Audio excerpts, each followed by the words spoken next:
देखो, तुम्हें जो चाहिए सब मिलेगा। खूब खाओ पियो, मजे की जिंदगी जियो, लेकिन बस मुझे एक बच्चा पैदा करके दे दो।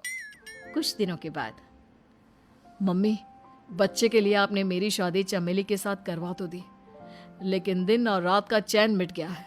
सारा दिन शीतल और चमेली की बहस चलती रहती है। अब शीतल को इस घर में रखने से क्या होगा?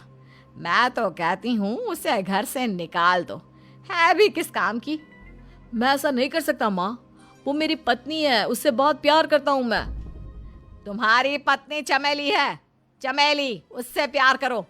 अरे तुम्हारे बच्चे को जन्म देने वाली है वो। अभिमन्यु, मैं खुद ही इस घर से चली जाती हूँ।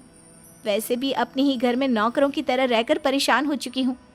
घर की नौकरानी मेरे ऊपर हुक्म चलाती है, वो तुम्हारी पत्नी बन चुकी है। अब मेरा इस घर में क्या काम? अभिमन्यु के बार बार रोकने पर भी शीतल उस घर से चली जाती है। कुछ दिनों के बाद चमेली एक बच्चे को जन्म देती है। भगवान ने मेरी सुन ली, मेरे बेटे का घर भर गया, उसका अपना बच्चा इस दुनिया में आ गया। मम्मी जी, बच्चे को हाथ लगाने से पहले मेरी एक शर्त सुन लो। तुम कहना क्या चाहती हो चमेली? आपकी मम्मी को बहुत शौक था ना अपने पोते को खिलाने का। अब देखो, इस दुनिया में हर चीज की कोई ना कोई कीमत तो होती है। तुम अपनी आधी प्रॉपर्टी मेरे नाम कर दो, बच्चा तुम्हारे नाम। अरे लेकिन मैंने अपने बेटे से तुम्हारी शादी करवाई है, अब ये सौदेबाजी कहाँ से आ गई?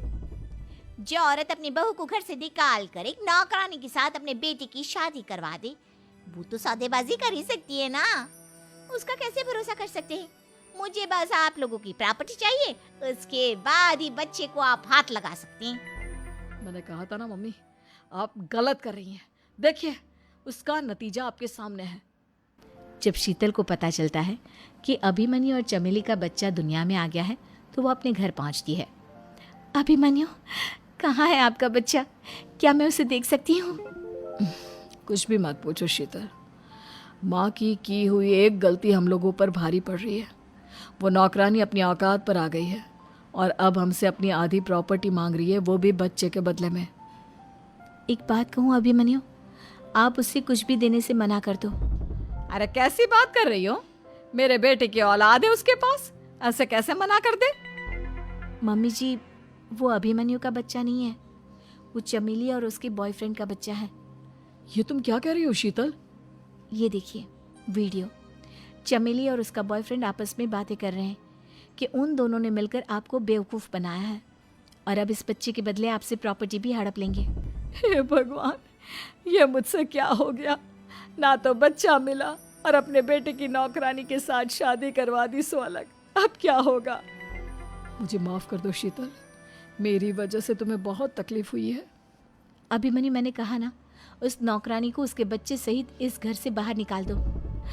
लगता है मेरे अभिमन्यु का बाप बनने का सपना अधूरा ही रह जाएगा। अभिमन्यु, अपनी मम्मी से कहो कि परेशान ना हो। आपको याद है एक बार हम एक IVF सेंटर गए थे, मैंने फिर से वहाँ जाकर बात की थी और आपको पता है इस बार मैं प्रेग्नेंट हूँ, क्योंकि हमने वहाँ पर प्रोसीजर करवाया था जिसकी वजह से मैं प्रेग्नेंट हो गई थी और इस बात का पता मुझे बस कुछ महीने पहले ही लगा है। हमारा बच्चा इस दुनिया में आने वाला है अभिमन्यु। मुझे माफ कर दो शीतल बहू, मुझसे बहुत बड़ी गलती हो गई। कोई बात नहीं माँ, लेकिन अब हमें उस धोखेबाज नौकरानी को इस घर से बाहर निकालना है और इस घर की मालकिन को वापस घर लाना है, वो भी अपने बच्चे के साथ।